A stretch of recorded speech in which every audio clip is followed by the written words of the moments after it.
When I walked into our house, I was expecting Mum to be there with a frozen bag of peas. She knew the drill. It wasn't my first fight at Round Valley Middle School, but I knew it would be my last. By Monday, every locker, classroom, and lost pair of sweatpants would be under 200 feet of water. But Mum wasn't there. The house was quiet. "Mum?" I said. It was 1 p.m., 3 hours earlier than I normally got home. Dad was usually in his office on a work call with Mum in the kitchen, working on her next strange project. For the last few weeks, it had been pickling carrots.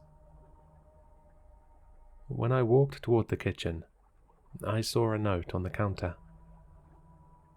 "Billy, went into town to finalize some things. Be home around 5. P.S. Don't let anyone inside the house, even if you know them. Love, Mum and Dad." I crumpled up the paper and threw it in the trash. Then I went to the freezer for my peas. The boy who punched me was an old friend of mine, although we hadn't been friends for a few weeks. Ever since the town decided to forego our land and turn it into a reservoir, the energy at school shifted. In a way, it felt like our lives were ending, even though the mayor said we were simply moving up the hill.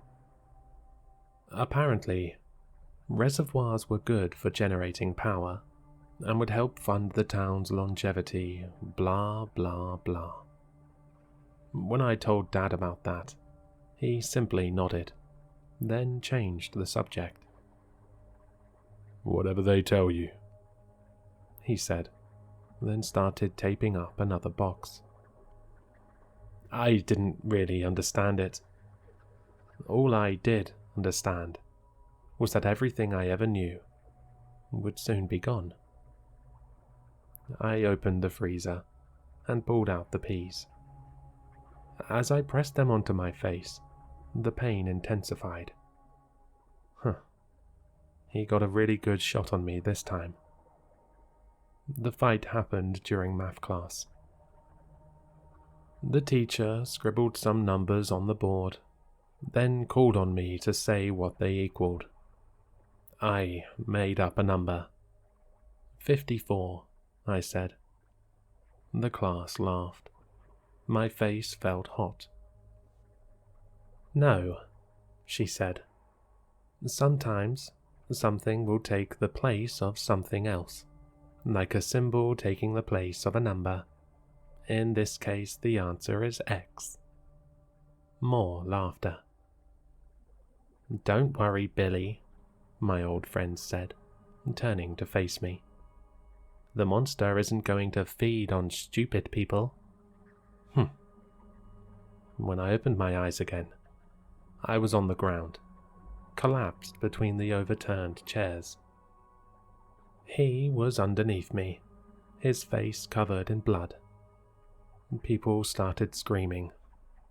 I didn't know what I was doing, but I felt better. Then he managed to get a fist free and hit me in the eye. I fell back. The teacher pulled me off him. Then, an hour later, I was suspended. They didn't even bother calling my mum this time. The principal told me to walk home.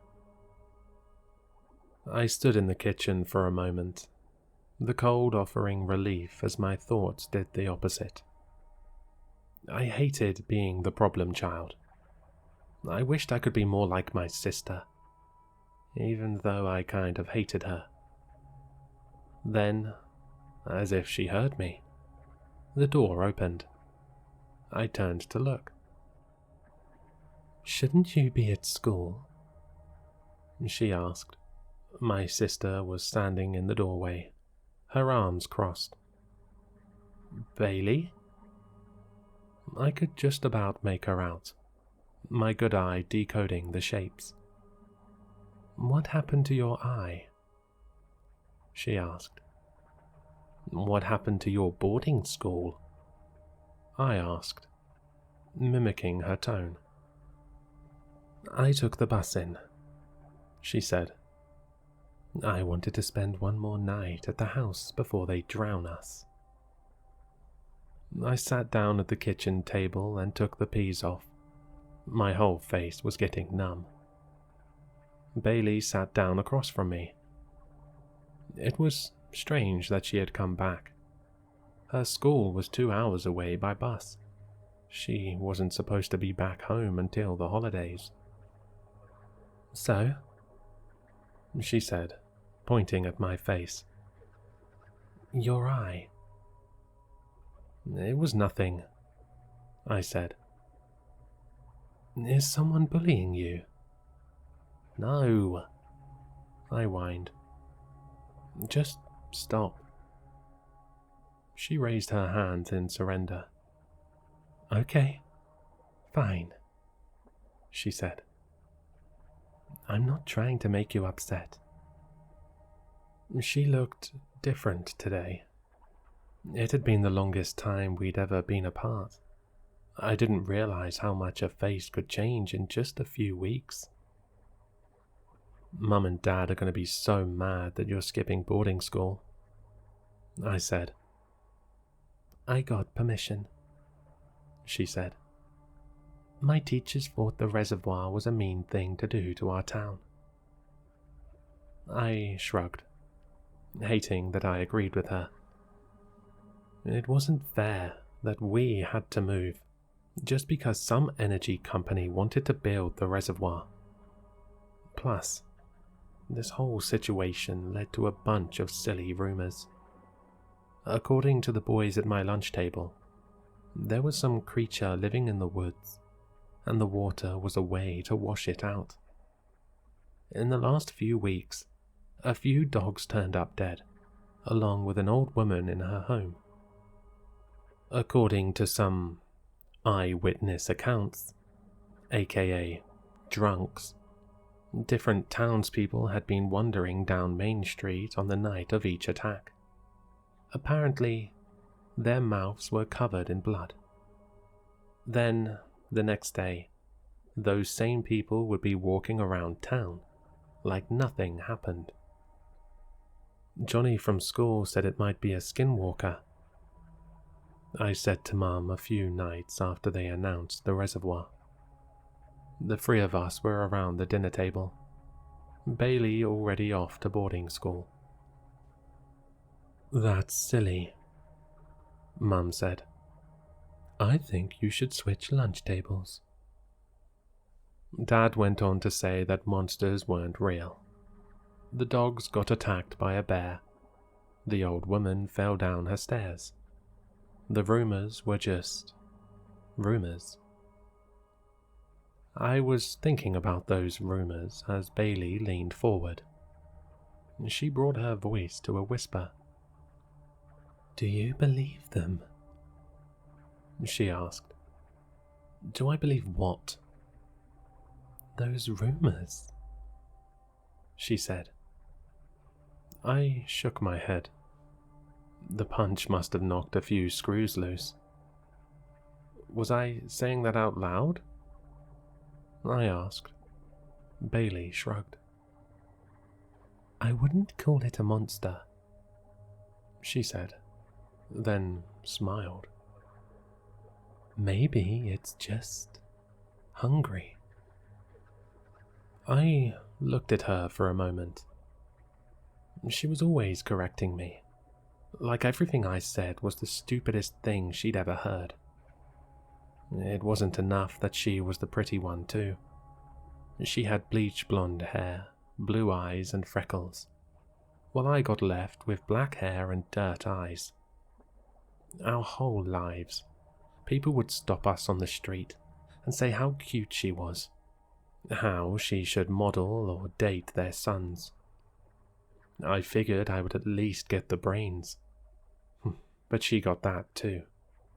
She excelled so much at school that the boarding school across the state reached out to us to see if Mum and Dad would send her there, free of charge. I asked if I could go too, and my parents said they could never afford that. So, I was stuck at the school down the road with the peeling paint and the cockroaches. "Tell me about this new school," she said. "Where's it going to be?" "Just up the hill," I said. "It's all the same though. Same teachers, students, bullshit." Bailey smiled, then stood up. She went to the kitchen and grabbed an apple. She pulled a small knife out of the knife block and sliced a piece off.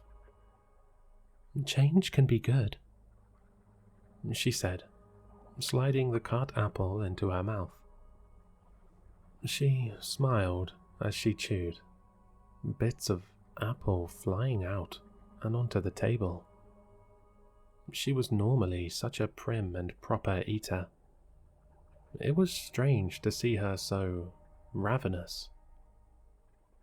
Within a few seconds, she took the knife and sliced off another piece, then slid it into her nasty apple-filled mouth. "I don't want things to change," I said. Before I knew what was happening, the apple was gone. No core, no stems. It had disappeared. "Did you eat the... By the way," she said, her mouth empty again, "when do our parents get home?" I paused for a moment, inspecting her. I had never done any drugs, but maybe she had started to do them. I knew it made people a little weird, and she was definitely being a little weird, if not a lot weird. "Soon," I said. They'll be home soon." Bailey nodded, then glided the knife across her fingertips, pressing down on the skin just enough so it didn't break. It looked like she got some kind of pleasure from the pain. "Are you okay?" I asked. Bailey nodded, but wouldn't look at me. She looked preoccupied by something. "There's barely any trees up that hill," she said. I kept staring at her. She pushed the blade too hard and sliced her thumb. No blood came out. "Bailey," I said, "you just cut yourself."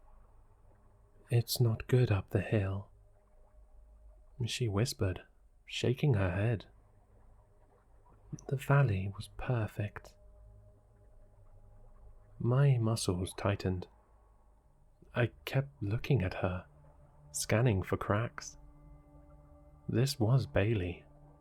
It looked like her, smelled like her, talked like her. But something was off. A cold wind coming up from the cellar.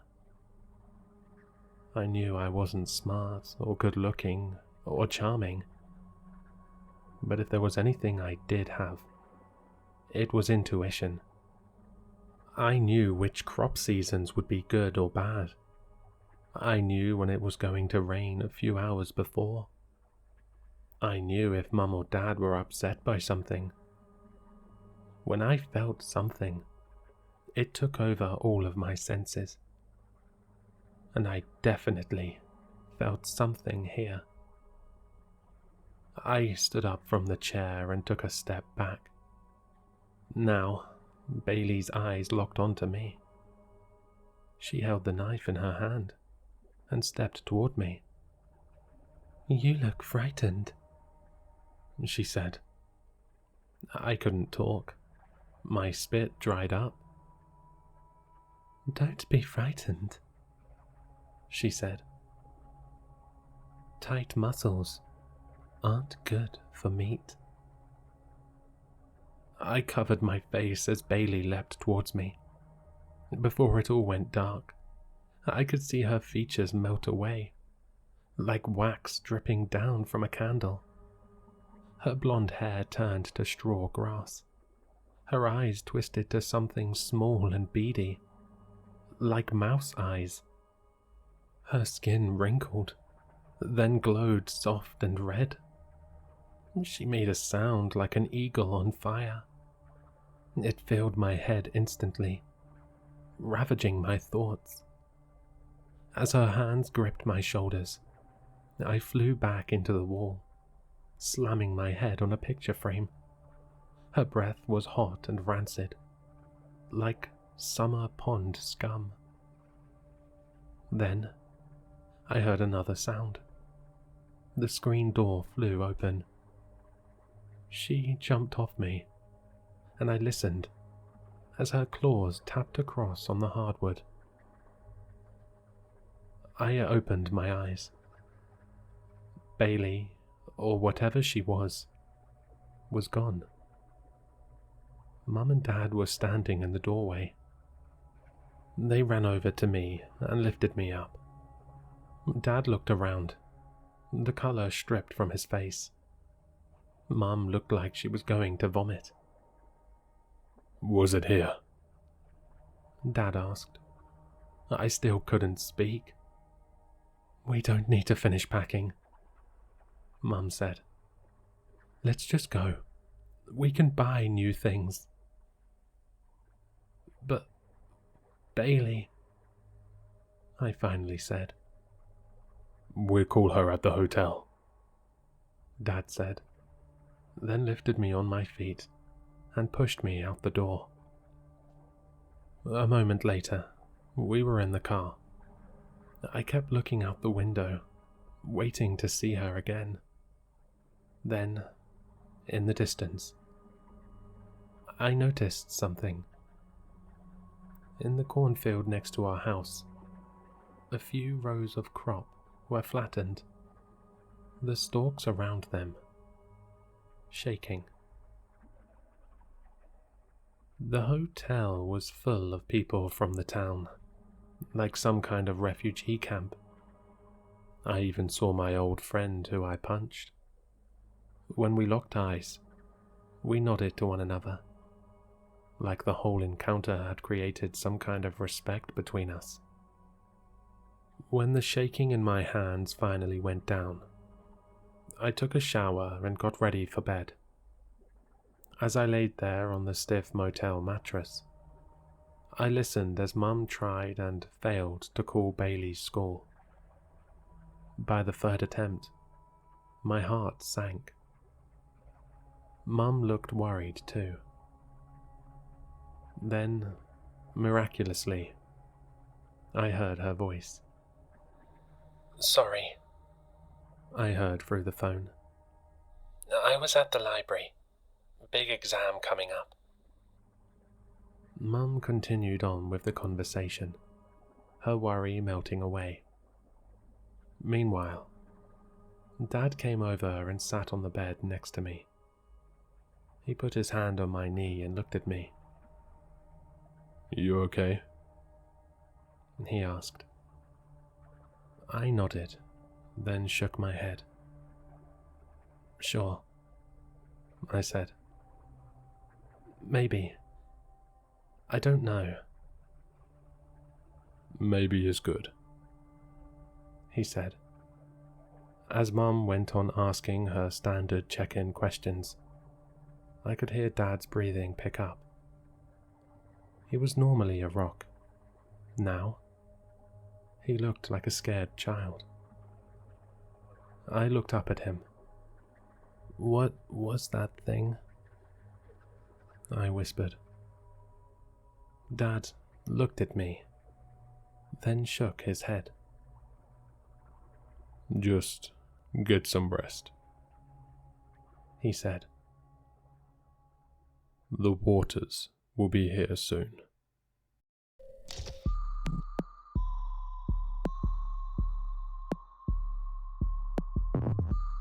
Hello, sinister listeners. If you enjoyed this story, well, there's plenty more where that came from. The author currently has a book on Amazon called 5 Minute Frights Volume 2. This story is included in the book. Check it out in the link below. Have a sinister Friday.